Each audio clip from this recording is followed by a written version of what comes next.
Han pasado 20 años desde la creación de la World Wide Web y todos los aspectos de nuestra vida han sido afectados por esta revolución digital. Tim Berners-Lee creó algo con un poder increíble. Y yo pienso en la red como en la humanidad conectada. La civilización humana como un todo es ahora testigo de la conexión de la gente de todas partes de la Tierra a través de la red. Pero, ¿cuáles son las consecuencias de este extraordinario y nuevo acceso a la información y a los individuos? Cautivados por la conexión instantánea a la red, pocos de nosotros nos paramos a pensar qué nos está haciendo. ¿Cuál es el efecto en nuestras relaciones? ¿Es posible que incluso cambie nuestra forma de pensar? Aunque no nos demos cuenta, por medio de la red todos estamos participando en un extraordinario experimento sin precedentes para la humanidad, cuyos resultados no están aún muy claros.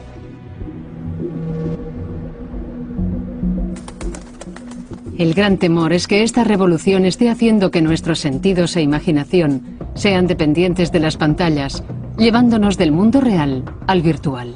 Es un mundo que no tiene consecuencias, es un mundo dominado por los sentidos. ¿Para qué necesitas el conocimiento? ¿Para qué necesitas el pensamiento? ¿Para qué las metáforas?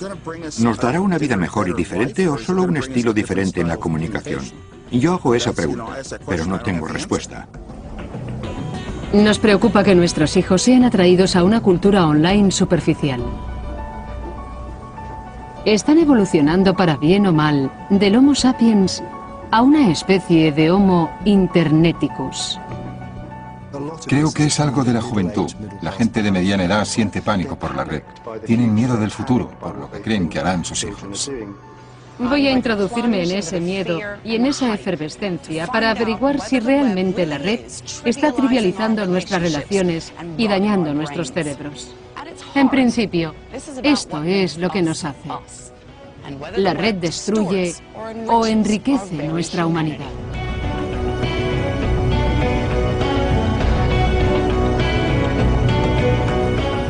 La revolución virtual.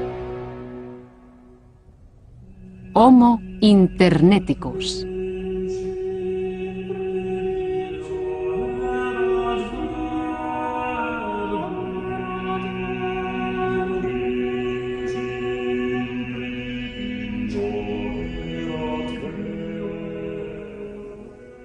Esta es la Biblia de Gutenberg, el manuscrito impreso que revolucionó la sociedad al tomar información de unos pocos y ponerla en manos de muchos.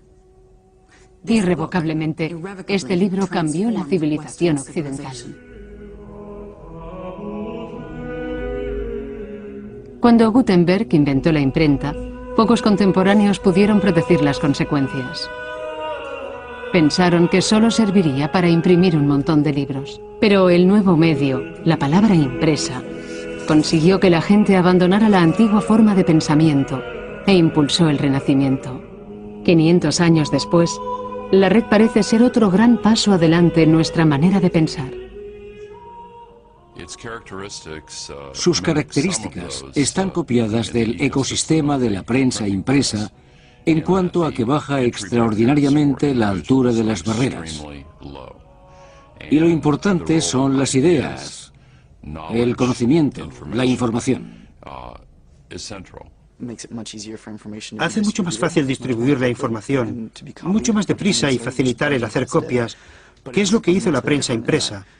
Pero es muy diferente porque también hace posible que cualquiera cree información. Por eso pienso que es más importante que la imprenta. En solo 20 años hemos visto cómo la red está transformando todos los aspectos de nuestra vida. Y tiene un gran impacto en la cultura, la política y los negocios. Pero aún tenemos que entender el profundo impacto en nuestra psicología.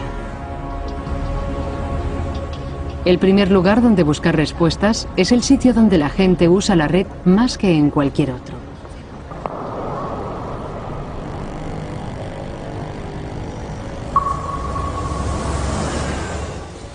Si queremos ver los revolucionarios efectos de la red en los seres humanos, deberíamos buscarlos aquí. Es la nación más conectada de la Tierra, Corea del Sur.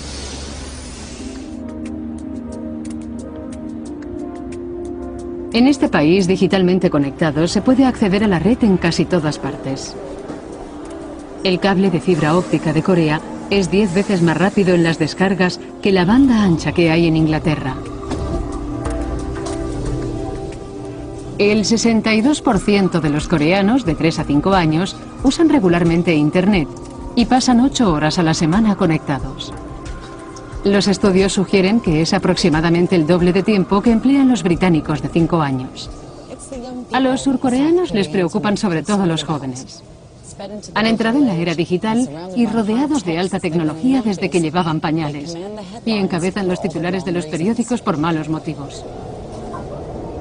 Los coreanos están cada vez más preocupados por la adicción a Internet. El gobierno dice que afecta a unos 210.000 niños.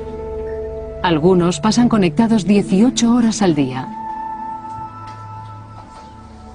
El 80% de esos afectados necesitan medicación y el 20% tiene que ser ingresado en un hospital. Voy a conocer al señor Ko, consejero del gobierno desde que el problema ha ido creciendo. ¿Cuáles son los síntomas de la adicción a Internet? Si no utilizan Internet, se sienten ansiosos e inestables. No se sienten satisfechos. Sus amigos dejan de hablarles y se crean muchas fricciones en la relación con los padres. Y esas son las consecuencias del uso excesivo de Internet. En Corea hay casos de personas que usan Internet 18 horas al día.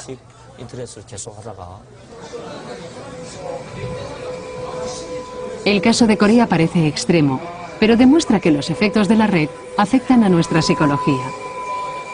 No puede obviarse y nos ofrece una visión de lo que puede ser nuestro futuro.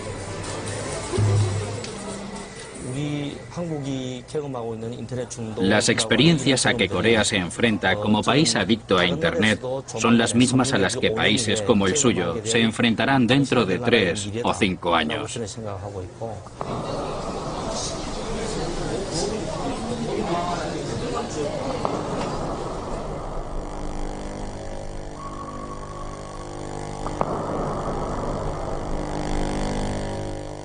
El temor por las generaciones futuras va más allá de Corea del Sur. En Inglaterra, la neurocientífica Susan Greenfield está realmente preocupada.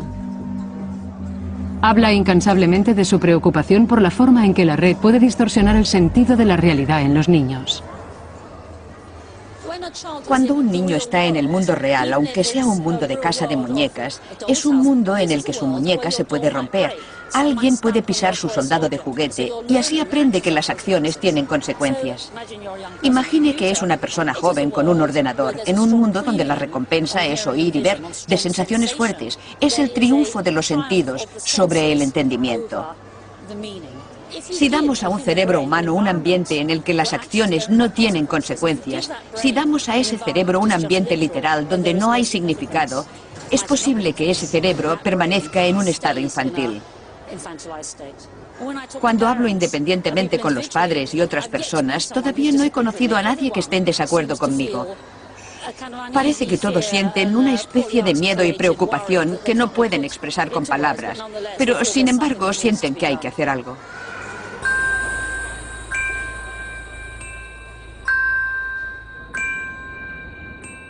Susan Greenfield representa el punto de vista más extremista. Pero en Inglaterra hay inquietud porque los niños están creciendo conociendo solo la vida online.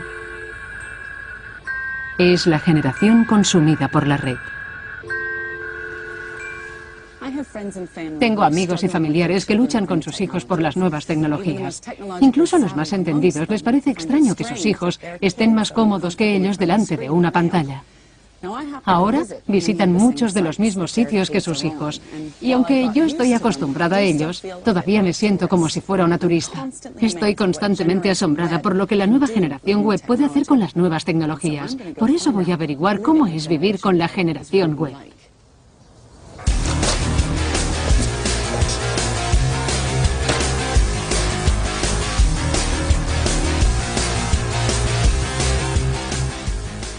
Los padres de todo el país no necesitan que les presenten esta escena familiar. Su vida gira totalmente alrededor de sus ordenadores. Chateo con los amigos, hacemos comentarios y esas cosas. Normalmente entro en Facebook, Hotmail y esos sitios. Los chicos llegan a casa y se conectan a Facebook mientras se toman la primera taza de té.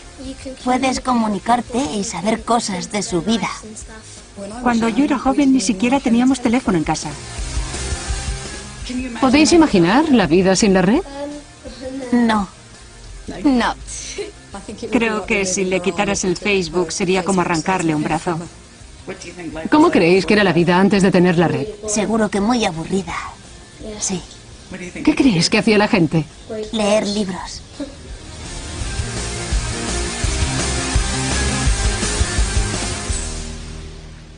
Cuando la generación web sea adulta, habrá pasado 10.000 horas conectada. Y una gran parte de ese extraordinario número de horas las habrá pasado en las redes sociales. Por primera vez en televisión, usando los datos de un muestreo en 8 millones de personas, podemos revelar hasta dónde está enganchada la población del Reino Unido en las redes sociales online. El tamaño de cada uno de esos planetas web representa el número de visitantes que reciben cada mes. Vivo es para los adolescentes jóvenes. MySpace para los amantes de la música. Pero el más grande de todos es Facebook. Según Facebook, 350 millones de personas de todo el mundo tienen cuentas en Facebook. Si fuera un solo país, sería el tercero después de China y la India. Es normal que Facebook se haya convertido en el que más angustia provoca a los padres. La gente de mi edad, de 40 años, se echa las manos a la cabeza por lo que los chicos hacen en Facebook. Porque nosotros no hubiésemos hecho esas cosas si Facebook hubiese existido cuando éramos jóvenes. ¿Cómo es que esos niños no sufren lo que yo sufrí? Deberían haber pasado por lo que yo, obligado a leer, a hacer esto y lo otro. No deberían tener tanta libertad ni este acceso. O si lo tienen, mientras yo no lo apruebe, debo sugerirles que es peligroso, que no es bueno.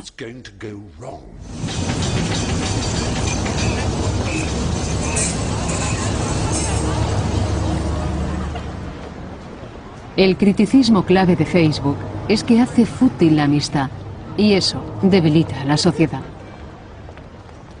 La etiqueta de amistad se pega fácilmente de por vida entre personas totalmente extrañas, mediante acumulación de conexiones. ¿Qué tiene eso de verdad?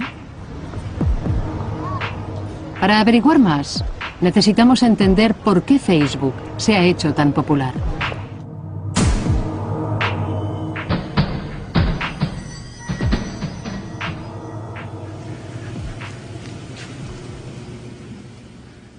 El 24 de mayo de 2007, 10 días después de su 23º cumpleaños, Mark Zuckerberg entró en esta sala y explicó triunfante los secretos del éxito de Facebook.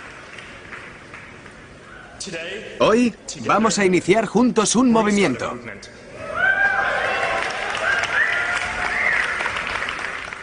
En Facebook luchamos para que el mundo sea un lugar más abierto. Y lo hacemos... El objetivo de Zuckerberg era que Facebook se convirtiera en el destino para que los amigos se encontraran y compartieran información, textos, fotos o eventos sociales.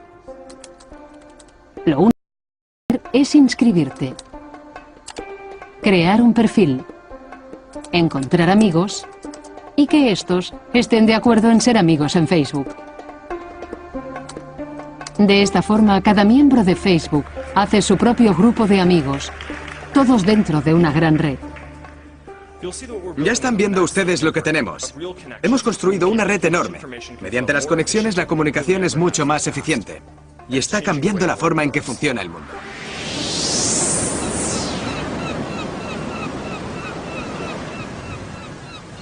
Pero para cambiar la forma en que el mundo funciona, o para decirlo un poco más cínicamente, construir un mercado potencial, Facebook necesita atraer a un número enorme de usuarios.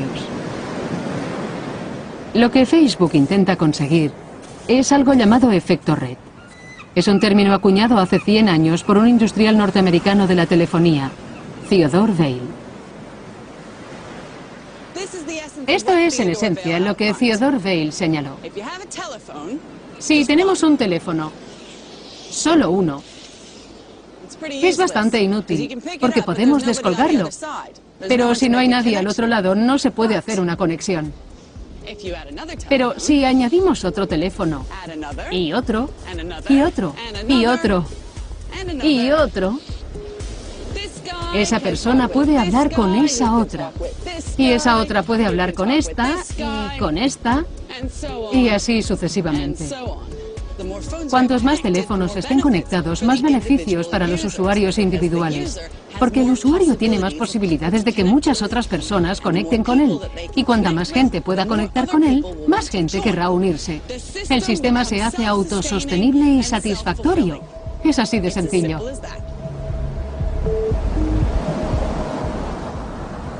El poder y el valor de Facebook aumenta con el número de amigos que se conectan. Muchas de esas cosas son a una escala que lleva a más. Si tus amigos están dentro, tú entras. No haces una evaluación objetiva de si es mejor así o de otra forma. Es lo mismo que el teléfono, entonces con un dial, y se hizo popular. Las cosas más criticadas acaban siendo las grandes cosas. Facebook te obliga a ser amigo de quienes quieran ser tus amigos. Pero eso no funcionó conmigo, porque me pedían amistad 10.000 personas al día. La gente vive la experiencia de tener miles de amigos. En realidad ninguno tiene miles de amigos, pero la expresión miles de amigos o la palabra amigo debería ser eliminada para que la idea tuviera sentido.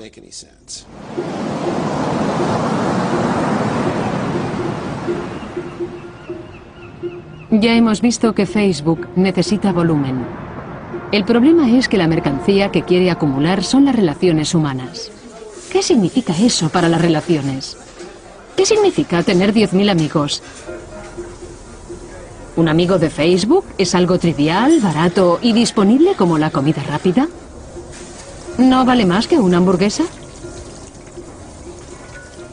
En serio, en 2009 una bien conocida cadena de comida rápida creó una página en Facebook que ofrecía la oportunidad de un Whopper gratis si eliminabas a 10 amigos de Facebook. En 10 días, el gusto de la gente por los Whopper demostró ser más fuerte que 233.906 amigos. Esta descarada y sorprendente estrategia de mercado reveló algo fascinante sobre el valor de los amigos de Facebook. El problema subyacente es que estás ahí. Estamos en Facebook. A todos nos gusta. Es divertido, estupendo. Pero ¿para qué sirve?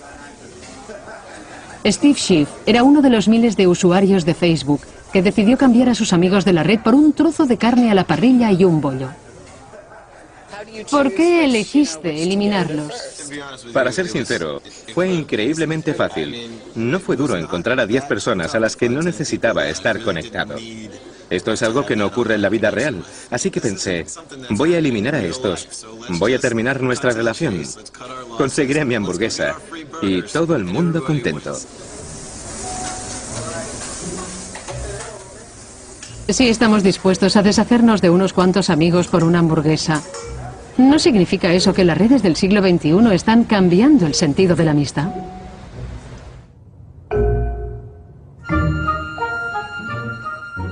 ¿Hay algunos aspectos inmutables en la amistad entre humanos que Facebook no pueda cambiar? Tengo que averiguar más cosas sobre la evolución de esas relaciones. Voy a reunirme con una autoridad mundial en grupos de primates, el profesor de Oxford, Robin Dunbar. Primeramente, dígame, ¿cómo es la vida social de un grupo de primates? Establecen lazos de amistad, relaciones personales entre individuos. Los primates viven en un mundo intensamente social. Pasan mucho tiempo aseándose unos a otros y eso les da un sentimiento de unión. El problema del aseo es que es una actividad que se hace de uno en uno y eso determina el tamaño de los grupos. Y aun siendo una de las especies más sociables, los grupos de primates no exceden de 50 o 60 individuos. En 1992, Dunbar halló una fórmula que predice el número de amistades que cualquier primate como nosotros puede tener. Y demostró ser tan fiable que ahora es conocida como el número de Dunbar. Hemos introducido el tamaño de los cerebros humanos en la ecuación y da un número de 150. Y ese número es igual para todas las comunidades humanas. Es válido para los ejércitos, es válido para los pueblos de África, para el libro del Día del Juicio Final de 1987, y es válido hasta para las sociedades de cazadores. ¿Qué hace el número de Dunbar por la generación Facebook, el Homo Interneticus? ¿Ha superado Facebook los límites de la amistad dictados previamente por la naturaleza? Cuando los sociólogos de Facebook analizaron todas las redes activas, averiguaron que la naturaleza está jugando online. La realidad es que la media de miembros actuales de Facebook está muy por debajo de los 150 del número de Dunbar. De hecho, el número de amigos de Facebook que interactúan diariamente es sorprendentemente bajo. Normalmente son 5 o 6. Aunque digas que tienes esa enorme red de gente, en cierto sentido, la mayoría de esas relaciones son solo personas que curiosean.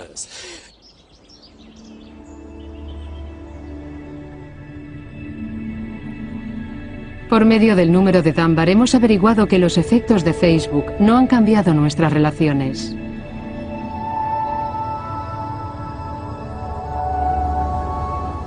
Creo que hay que profundizar más sobre ese número superficial. La cuestión sobre Facebook es que hace algo más que relacionar y pone a los usuarios en un constante círculo de información digital. Para entender lo que eso significa, tenemos que volver a los orígenes de la frase "en el circuito" y a una importante ciencia desarrollada durante la Segunda Guerra Mundial. Una y otra vez los bombarderos atraviesan nuestras defensas. Noche tras noche, los valientes artilleros antiaéreos permanecían en sus puestos e intentaban en vano derribar los bombarderos alemanes. Los científicos del ejército británico eran conscientes de que se hallaban ante un grave problema.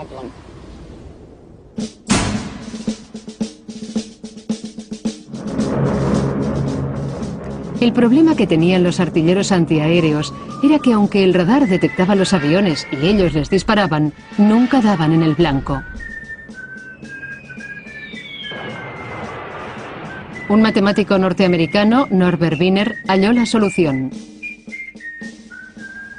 Cuando Wiener se enteró del problema que tenían los británicos cuando les atacaban, su solución fue mirar el mundo de una forma totalmente diferente. Una de las grandes innovaciones de Facebook es aplicar esta acción y reacción constante a la amistad. De hecho, creo que son la clave para entender quién ha transformado para siempre las relaciones online.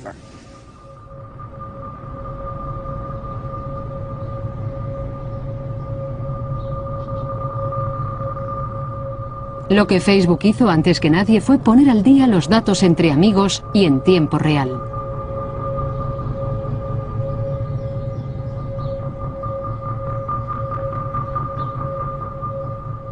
Pero al principio no era así. En 2004 era un sencillo sitio web de escolares.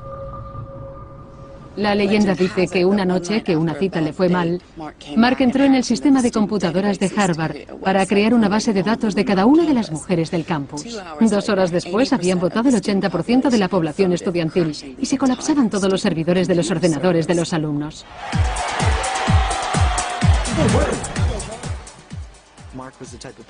Mark era el tipo de persona que siempre había pensado en soluciones técnicas para los problemas sociales. Tras las demandas de conexión, Zuckerberg empezó una nueva aventura, Facebook. Construí la primera versión de Facebook en un par de semanas. Quería que la gente que me rodeaba, los alumnos de Harvard, pudiesen compartir información entre ellos y que estuviesen mejor conectados. Mandé correos a algunos de mis amigos y ellos enviaron otros a sus amigos. Y en unos cuantos días, todo Harvard estaba conectado.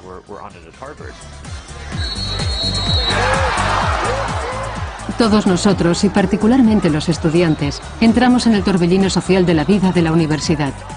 Dábamos noticias y hablábamos de nuestros amigos, pero Zuckerberg se dio cuenta de que aunque había información disponible en la red, la gente no siempre sabía que estaba ahí. El problema era que navegar por Facebook era como meter la cabeza en la habitación de alguien y ver qué estaba haciendo. Tenías que entrar cada día en las páginas de tus amigos por si te perdías algo interesante que hubiesen colgado. Y si te perdías algo importante no podías responder. Y si no respondías, tu amigo podía pensar que nadie lo estaba viendo o que no le importaba a nadie.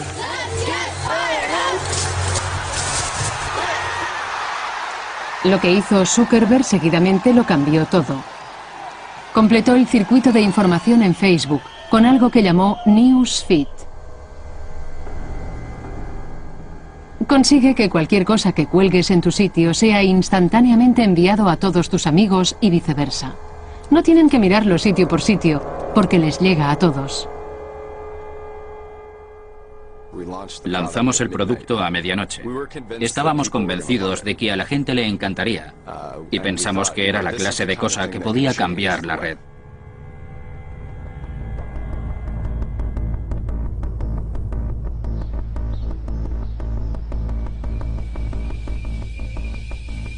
Ahora nos parece muy normal, pero en su momento los usuarios de Facebook lo odiaron.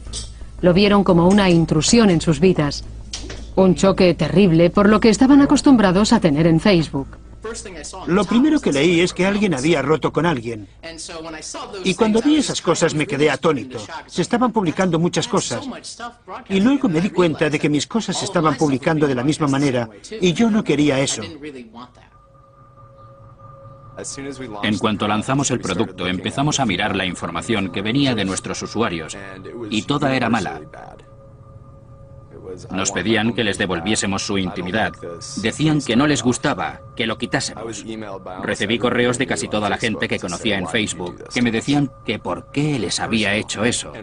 Era algo personal. Cuando nos íbamos nos avisaron de que venían unos guardias de seguridad porque fuera había una protesta. Eso fue unas horas después de que lo lanzásemos. Yo inicié la protesta en contra y creé un grupo llamado Estudiantes contra Facebook, Newsfeed. Al tercer o cuarto día había 750.000 personas en el grupo. Pero Zuckerberg siguió en sus 13. Estaba decidido a que los usuarios de Facebook vivieran la vida en el circuito. A los pocos días de empezar, vimos la cantidad de páginas que se visitaban y que los afiliados al sitio iban en aumento, porque entraban en el sitio para ver qué hacían sus amigos diariamente. Y eso lo hizo todo mucho más fácil.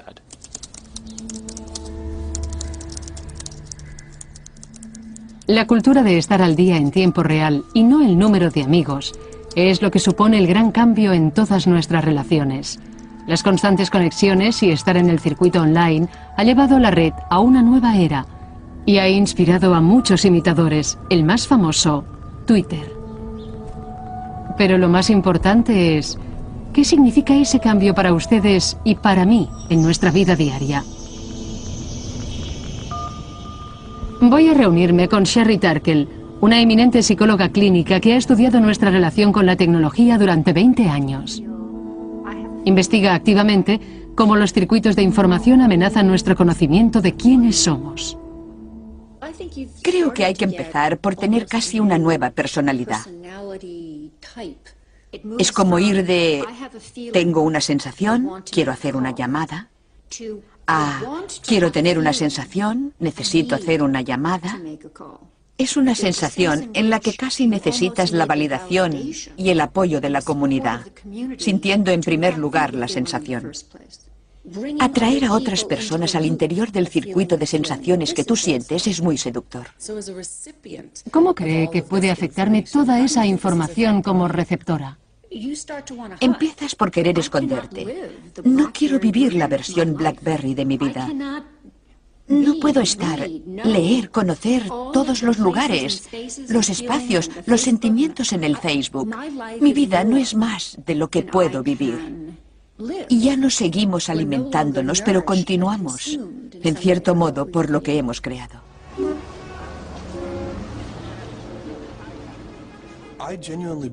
Yo creo sinceramente que evolucionamos junto con nuestras herramientas y sobre todo con las herramientas de la red, con los teléfonos inteligentes con los que podemos leer el correo, con los ordenadores, con los portátiles, que nos son útiles porque consumimos mucha información con pocos recortes.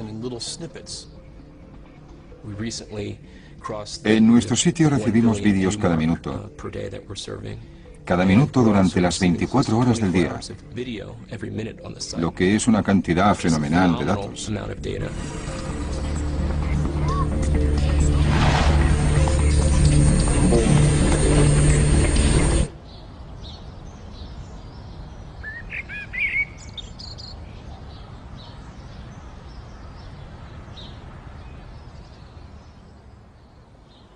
En mi vida cada vez es más raro pasar tiempo sola para pensar. Tengo una cuenta en Twitter y varios blogs que mantener. Además estoy en Facebook. Tengo un fotodiario, un podcast y blogs de vídeos. Y además de todo el contenido que he creado, también tengo contenido que consumir. No solo los mensajes de mi correo y los de mi contestador. He estado fuera una semana y tengo 283 mensajes que leer.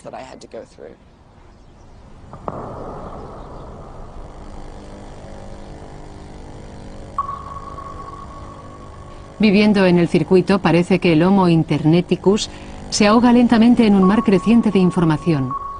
Pero aún hay un cambio más profundo. La arquitectura de la red parece animarnos a usar nuestros cerebros de una forma totalmente nueva para digerir la abundancia de información. Hace 60 años, aquí en el MIT de Boston, un científico tuvo una extraordinaria visión de futuro, cómo la tecnología y la mente podían trabajar juntas. Vannevar Bush estuvo implicado en muchos de los grandes avances científicos del siglo XX. Desde el diseño de las primeras computadoras al desarrollo de la bomba atómica.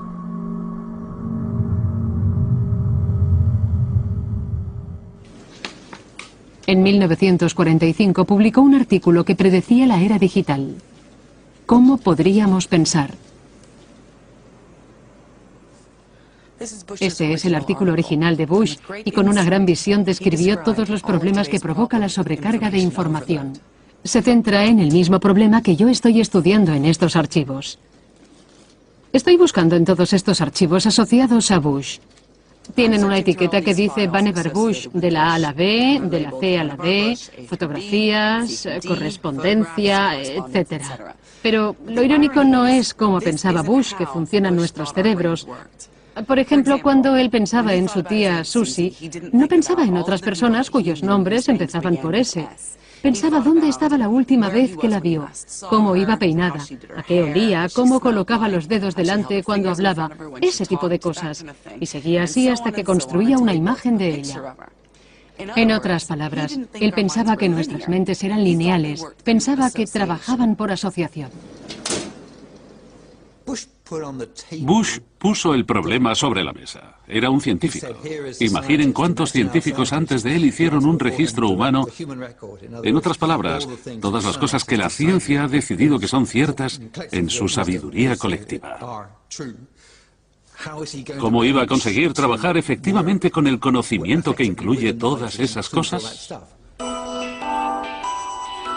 Bush creía que trabajando de forma asociativa nos abriría la librería humana del conocimiento, liberando nuestras mentes de las restricciones del pensamiento lineal. Casi medio siglo después, este concepto de unir información era el centro del sistema para recuperar datos de Tim Berners-Lee, que él llamó World Wide Web.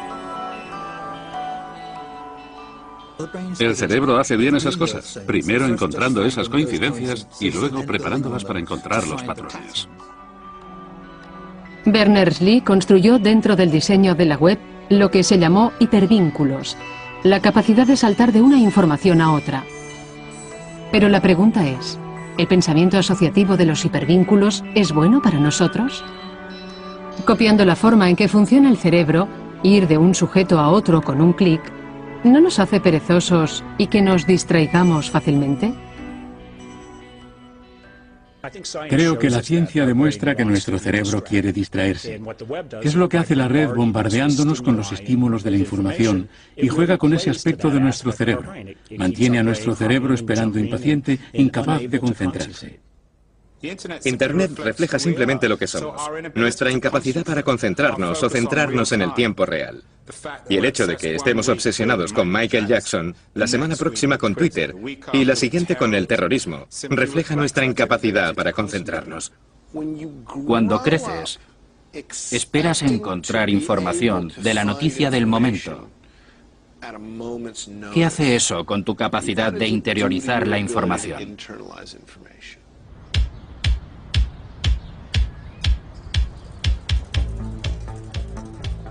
Estamos habituados a ser entrenados en la disciplina de leer y escribir. La nueva generación que sube en los enlaces asociados a la red parece capaz de enfrentarse a rigores como el pensamiento lineal e incluso ocurre en nuestras mejores universidades. Lo que he notado desde el principio en los alumnos es que cuando llegan a la universidad preguntan nerviosamente si tienen que leer. Y cuando se les dice que tienen que leer un libro, todos protestan, porque dejaron de leer hace 5 o 10 años. Les preguntas por qué protestan y te contestan, un libro. ¿Y es muy largo? Coges tu book y eres feliz si solo tienes que ojearlo por encima y prestar un poco más de atención a los datos importantes. Si nunca has leído nada detalladamente, ¿cómo puedes estar contento? Sigo pensando que los libros son importantes para educarte y educar. Y creo que la generación de alumnos a los que doy clases ven los libros como periféricos. Creo que leer formatos grandes es muy importante porque puedes aprender cosas que nunca aprenderás en versiones cortas. Cuando lees el resto del día, obtienes un mejor conocimiento del sentido de la vida. Y esas cosas solo las puedes tener en libros que lees en varias sesiones. ¿Son solo las protestas de una generación vieja? ¿Podemos hallar más allá de las anécdotas alguna evidencia de que la red está cambiando nuestro pensamiento? En el Colegio Universitario de Londres, el profesor David Nicholas fue el primer académico que estudió sistemáticamente el comportamiento de la gente online, analizando millones de datos anónimos registrados. En uno de ellos halló que el 40% de la gente nunca vuelve a visitar la misma página web, que solo ven 3 páginas de los miles que hay disponibles en la red. La auténtica gran sorpresa fue que la gente parecía estar saltando por el paisaje virtual. Iban de un sitio a otro, miraban 1 o 2 páginas e iban a otro sitio. Miraban otro par de páginas y continuaban. Nadie se quedaba mucho tiempo en ninguna. El profesor David Nicholas estudia si los indicadores de los hipervínculos de las webs de información pueden hacer que pasemos del pensamiento lineal al pensamiento asociativo. Estas dos formas de pensar pueden ser llamadas zorro y erizo. Los zorros son personas que aceptan toda clase de ideas, como la sabiduría de la masa, saltan de aquí a allá y recogen cosas. Y así es como adquieren sus conocimientos. Y luego están los erizos. Los erizos, como una gran idea, se repiten y vuelven a la misma fuente. Esas personas, como la nobleza, evalúan el ambiente porque están seguros de eso. Esas personas representan a gente diferente. Ahora queremos averiguar si la joven generación se está volviendo como los zorros o los erizos. Para eso, hemos unido fuerzas con la Universidad de California para un experimento único. Nuestro objetivo es descubrir el impacto que la red está produciendo en nuestros cerebros. ¿Esta prueba es la primera? Totalmente. La primera prueba mundial nadie la ha hecho nunca. Y ni siquiera nadie sabe que se va a llevar a cabo. Para darnos las primeras indicaciones, hemos reunido a 100 personas de diferentes edades y géneros. Algunos apenas usan la red, otros la usan continuamente. Miren la pantalla, concéntrense en lo que tienen que hacer, presionen en empezar y se iniciará el juego. Estamos especialmente interesados en los grupos de 12 y 18 años, porque sus cerebros se han formado conociendo solo la vida en la red. ¿Cómo será su conducta comparada con personas que raramente usan la red y usuarios ocasionales como yo? Miren las imágenes, miren los números, miren las letras y tomen una decisión. ¿Es un número impar? ¿Es un número par? ¿Es una vocal? ¿Es una constante? Es demasiado para mi cerebro. El resultado de nuestro primer examen a 100 voluntarios parece confirmar lo que muchos sospechan. La conducta de la generación web es la del zorro. Respondieron a las preguntas después de mirar la mitad de las páginas web y solo emplearon la sexta parte del tiempo que utilizaron los mayores.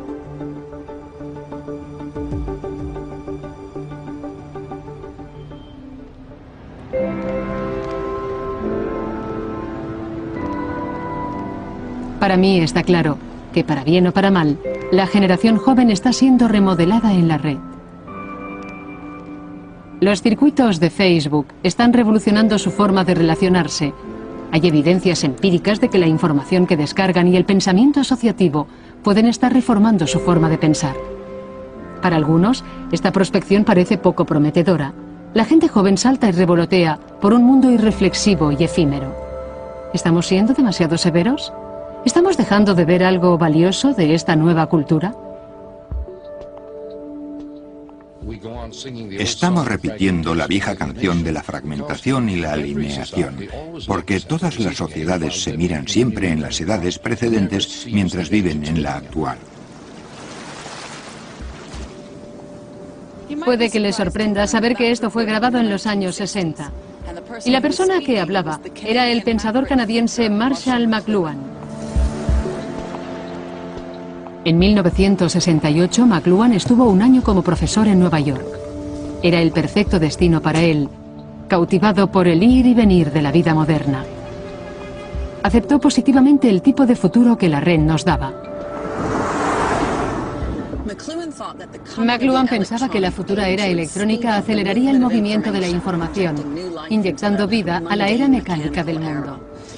Creía que las reglas, las regulaciones y las creencias del siglo XIX podrían ser superadas y nos veríamos obligados a bailar al ritmo más rápido del circuito electrónico de la información.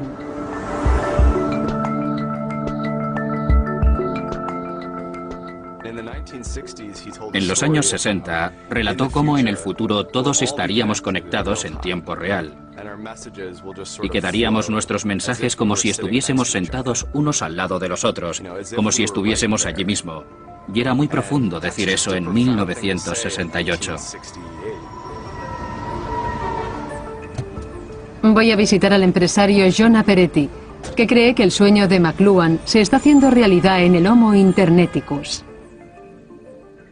Que esos vídeos falsos y esos bailarines son la evidencia de una cultura sofisticada e interactiva que funciona.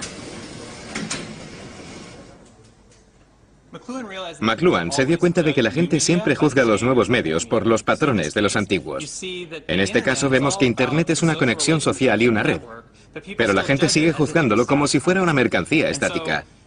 Ves ese vídeo tonto del gato, juzgas el contenido y dices que es algo que una persona creó en su garaje, que otras 3 personas colaboraron y le añadieron cosas, que ahora está siendo usada para satirizar una campaña política y que es parte de una red de creatividad que se está compartiendo y es más importante que el propio medio. Creo que mucha gente quisiera ver mucho más de lo que está en la red y no esas memeces y tonterías, los gatitos dentro de botes de cristal y toda esa clase de cosas que literalmente se envían a todas partes para distraerse un poco y perder el tiempo, que no valen nada, pero al mismo tiempo los ves como algo sofisticado. Sí, hay cosas que son una pérdida de tiempo. La mayoría de telenovelas y la mayoría de las películas de Hollywood. Te sientas ahí pasivamente. No tienes mucho que hacer excepto ser un consumidor pasivo. Esos medios que tienen todos un común denominador. En cambio, en la cultura virtual ves a la gente más comprometida. Has mencionado a los gatos dentro de botes de cristal. El proyecto Gatos Bonsai, que son sitios engañosos que te dan instrucciones para hacer gatos bonsai si los metes en botes de cristal. Toman formas extrañas y puedes hacerlos a tu gusto. Es una barbaridad. Y la persona que lo creó habló a los activistas por los derechos de los animales y les dijo, les gustará. Por supuesto sabía que se horrorizarían y lo odiarían, pero como usuario sabes que tienes que pasar por un sofisticado proceso y pensar, es una broma, parece divertido y me gusta, y lo enviaré a otros, o es una broma pero es ofensiva y voy a luchar contra ella y a protestar contra ella. La gente se divide en grupos según lo que sienten y puede reaccionar e interactuar en los medios y convertirse en parte de la historia, y así es como la gente fortalece los medios, así es como se extienden, cambian y evolucionan. Averiguas algunos de los principios de cómo las cosas se extienden en la red, cómo hacer que la gente quiera compartir algo que ve, los pasan y atraen a más personas. Las cosas tontas pueden funcionar y también puede funcionar con cosas serias.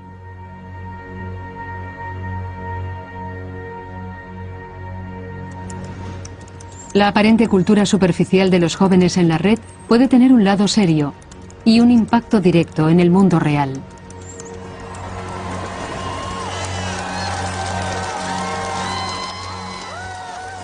Para mí, uno de los ejemplos más poderosos puede ser el hecho de que la generación web se está comprometiendo con la política. What is required of us now is a new era of responsibility. A recognition on the part of every American that we have duties to ourselves, our nation, and the world.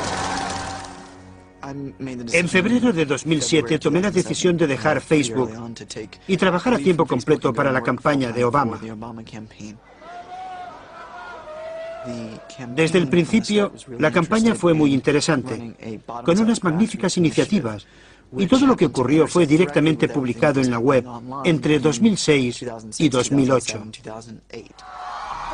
Barack Obama. Los jóvenes usuarios de YouTube, Facebook, MySpace y Twitter fueron muy importantes para la campaña. Teníamos miembros del Congreso en Twitter, organizaciones de protesta en Twitter, y también en Twitter al presidente utilizándolo para su campaña, y teníamos a todo el país. Bueno, no todo el mundo usa Twitter para expresar sus opiniones, pero teníamos a todo el espectro. Durante el año de las elecciones, Obama tenía 3 millones de amigos en Facebook, y los estudios demuestran que 1/3 de ellos tenía menos de 30 años y usaba las redes sociales para comunicarse con los políticos, algo que no ocurría 4 años antes. 2/3 veían vídeos políticos en la red, 1/4 los grababa para verlos después y hacían mezclas con el material.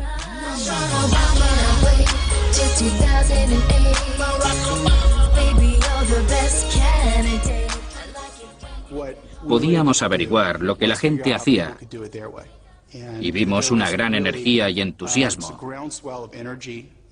tanto en términos de recaudación de fondos como en el tiempo que empleaban como voluntarios para la campaña. America, we have come so far. We have seen so much, but there's so much more to do. La noche de las elecciones en Chicago, todos los que estaban allí dijeron que era algo que nunca ocurriría otra vez. Fue indescriptible. Sobre todo fue un momento muy importante para el país. Estábamos muy orgullosos por el hecho de que no solo lo habíamos conseguido, sino que lo habíamos hecho de forma diferente y que todo se había hecho con mucha fuerza.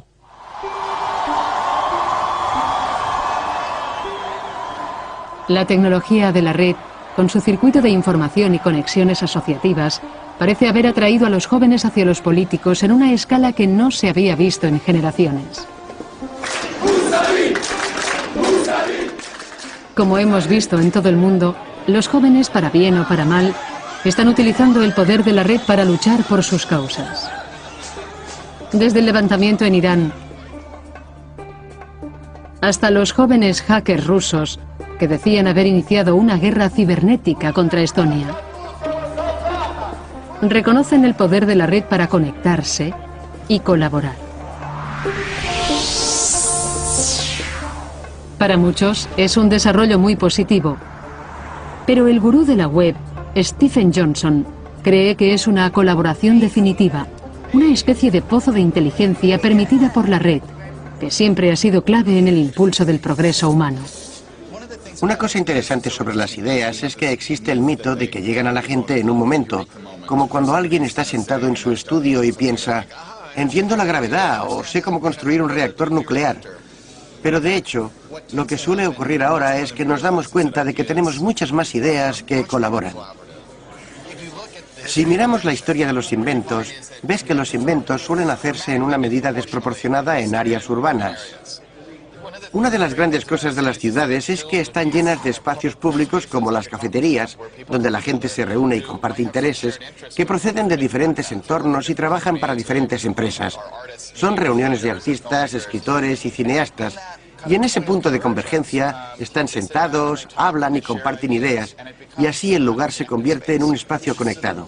Así que, en cierto sentido, la red es una versión virtual de lo que esas ciudades han hecho históricamente. Ahora hay montones de personas conectadas de una forma que antes era imposible, y parte de este principio básico está construido en la arquitectura de la red. La red es una plataforma para unir cosas.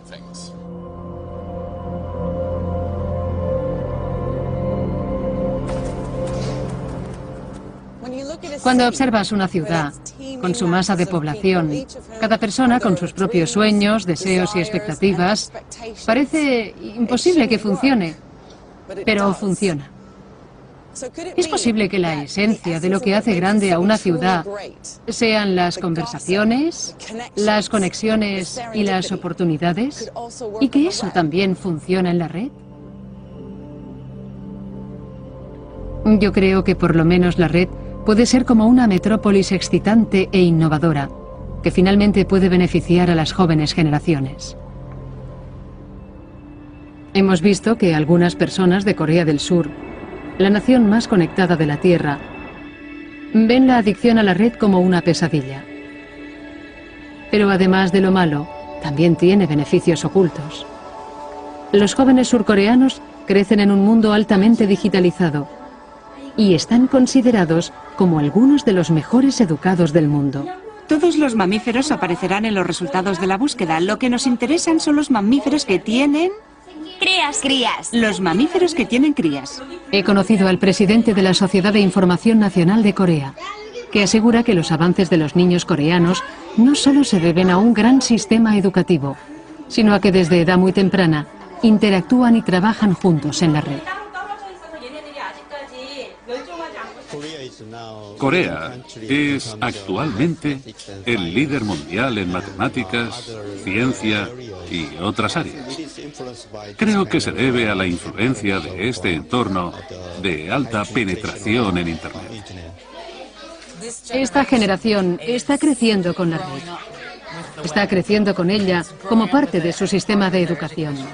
¿Qué esperanzas y expectativas tiene usted para ellos en el mundo cuando sean adultos? Serán más inteligentes en comparación con nosotros. Eso espero. Reconocen la importancia de la comunicación, de ayudarse mutuamente para resolver problemas. La inteligencia colectiva y el instinto son herramientas básicas. Espero que sean de ayuda para la evolución de la humanidad.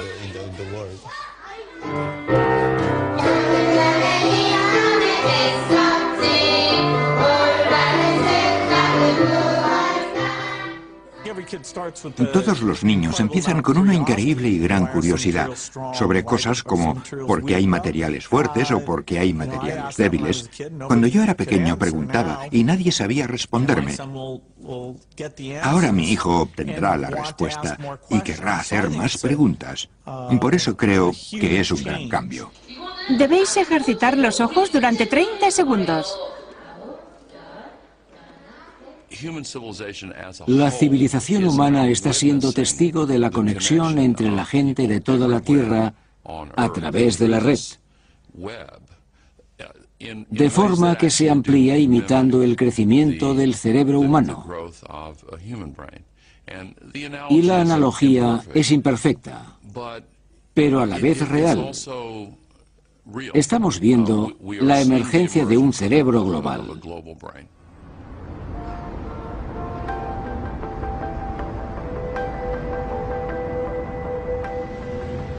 En esta serie hemos visto la importancia de estudiar el impacto de la red en nuestras vidas. Parece ser que la red nos da voz y un nivel social.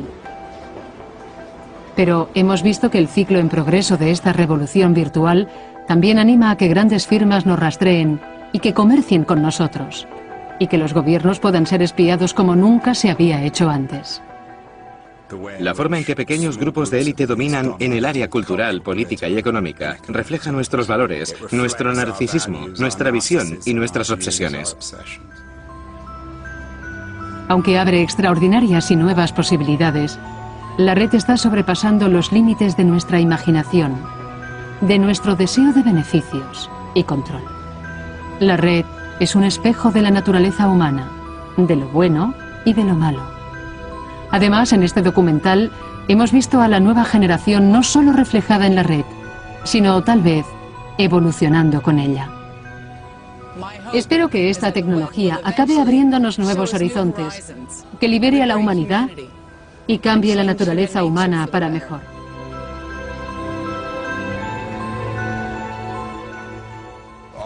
Todas esas grandes cosas que aparecen en los medios sociales son de personas que intentan encontrar formas de comunicación nuevas e interesantes para ser más eficientes y estar más comprometidos. Y creo que finalmente para tener más empatía.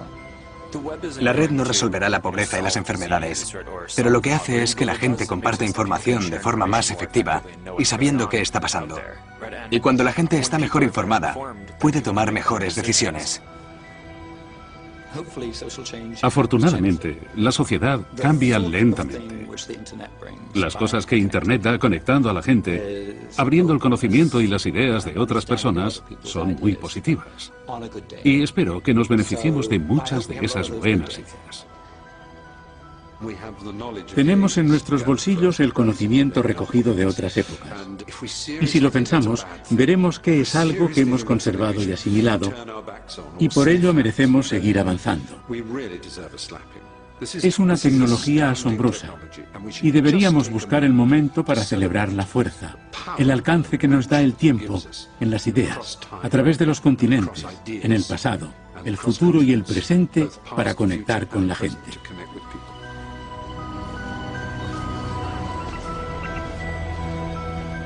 Tal vez lo más asombroso de esta revolución son los profundos cambios ocurridos en solo 20 años. Pero esto no es el final, es solo el principio.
Solo 20 años hemos visto cómo la red está transformando todos los aspectos de nuestra vida.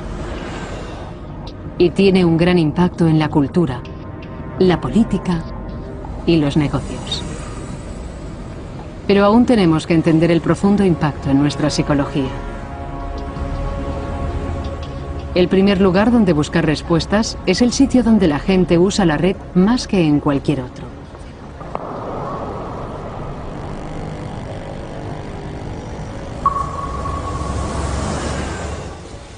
Si queremos ver los revolucionarios efectos de la red en los seres humanos, deberíamos buscarlos aquí. Es la nación más conectada de la Tierra, Corea del Sur.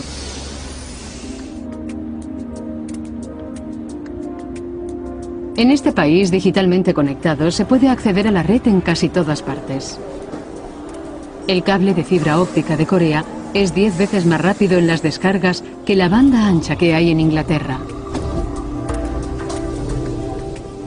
El 62% de los coreanos de 3 a 5 años usan regularmente Internet y pasan 8 horas a la semana conectados. Los estudios sugieren que es aproximadamente el doble de tiempo que emplean los británicos de 5 años. A los surcoreanos les preocupan sobre todo los jóvenes. Han entrado en la era digital y rodeados de alta tecnología desde que llevaban pañales, y encabezan los titulares de los periódicos por malos motivos. Los coreanos están cada vez más preocupados por la adicción a Internet. El gobierno dice que afecta a unos 210.000 niños. Algunos pasan conectados 18 horas al día. El 80% de esos afectados necesitan medicación y el 20% tiene que ser ingresado en un hospital. Voy a conocer al señor Ko, consejero del gobierno desde que el problema ha ido creciendo. ¿Cuáles son los síntomas de la adicción a Internet? Si no utilizan Internet, se sienten ansiosos e inestables. No se sienten satisfechos. Sus amigos dejan de hablarles y se crean muchas fricciones en la relación con los padres. Él representa el punto de vista más extremista. Pero en Inglaterra hay inquietud porque los niños están creciendo conociendo solo la vida online. Es la generación consumida por la red. Tengo amigos y familiares que luchan con sus hijos por las nuevas tecnologías. Incluso a los más entendidos les parece extraño que sus hijos estén más cómodos que ellos delante de una pantalla. Ahora visitan muchos de los mismos sitios que sus hijos, y aunque yo estoy acostumbrada a ellos, todavía me siento como si fuera una turista. Estoy constantemente asombrada por lo que la nueva generación web puede hacer con las nuevas tecnologías. Por eso voy a averiguar cómo es vivir con la generación web.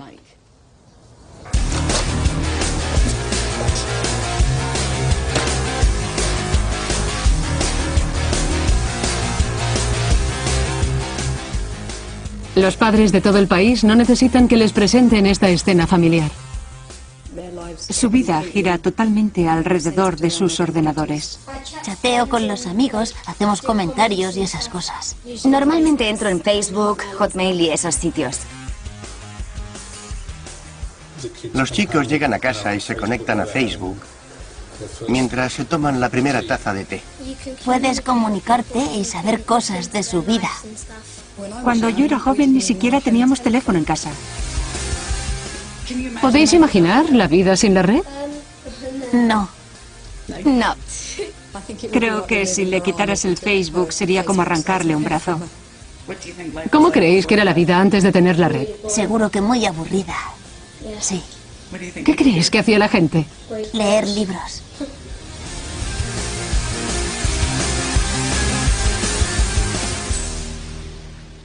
Cuando la generación web sea adulta, habrá pasado 10.000 horas conectada. Y una gran parte de ese extraordinario número de horas las habrá pasado en las redes sociales. Por primera vez en televisión, usando los datos de un muestreo en 8 millones de personas, podemos revelar hasta dónde está enganchada la población del Reino Unido en las redes sociales online.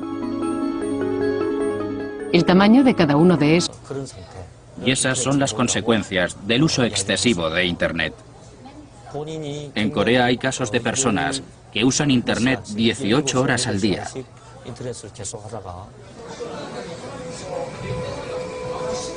El caso de Corea parece extremo, pero demuestra que los efectos de la red afectan a nuestra psicología. No puede obviarse y nos ofrece una visión de lo que puede ser nuestro futuro.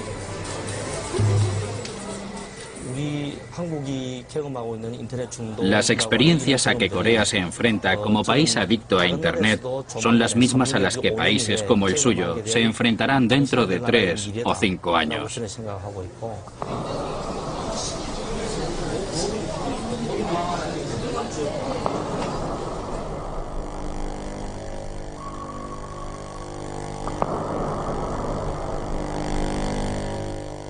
El temor por las generaciones futuras va más allá de Corea del Sur.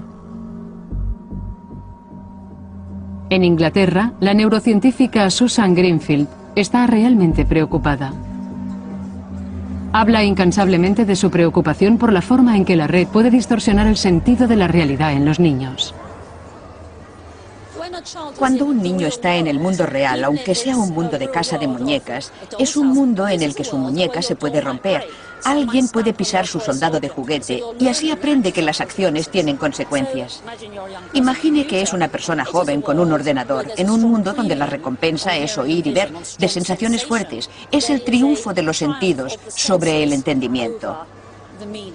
Si damos a un cerebro humano un ambiente en el que las acciones no tienen consecuencias, si damos a ese cerebro un ambiente literal donde no hay significado, es posible que ese cerebro permanezca en un estado infantil. Cuando hablo independientemente con los padres y otras personas, todavía no he conocido a nadie que esté en desacuerdo conmigo. Parece que todos sienten una especie de miedo y preocupación que no pueden expresar con palabras, pero sin embargo sienten que hay que hacer algo.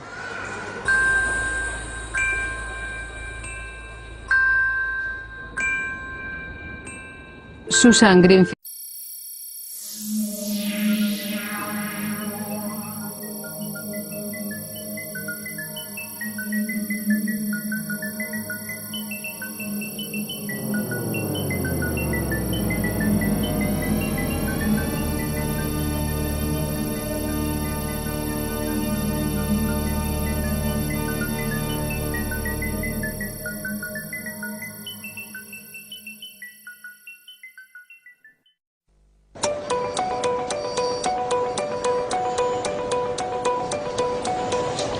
Han pasado 20 años desde la creación de la World Wide Web y todos los aspectos de nuestra vida han sido afectados por esta revolución digital. Tim Berners-Lee creó algo con un poder increíble. Y yo pienso en la red como en la humanidad conectada. La civilización humana como un todo es ahora testigo de la conexión de la gente de todas partes de la Tierra a través de la red. Pero, ¿cuáles son las consecuencias de este extraordinario y nuevo acceso a la información y a los individuos? Cautivados por la conexión instantánea a la red, pocos de nosotros nos paramos a pensar qué nos está haciendo. ¿Cuál es el efecto en nuestras relaciones? ¿Es posible que incluso cambie nuestra forma de pensar? Aunque no nos demos cuenta, por medio de la red todos estamos participando en un extraordinario experimento sin precedentes para la humanidad, cuyos resultados no están aún muy claros.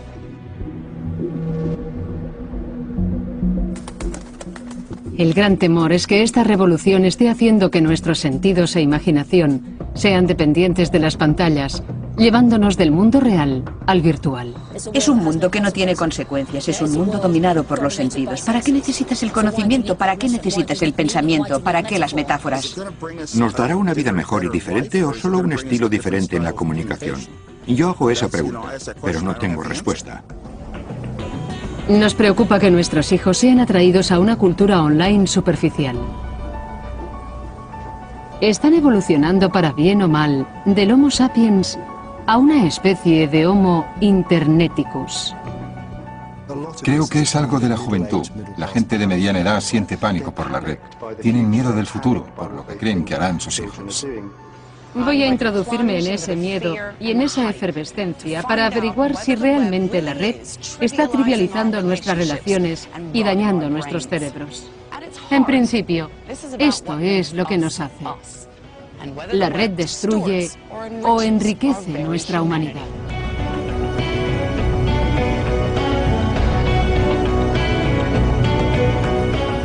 La revolución virtual. Homo interneticus.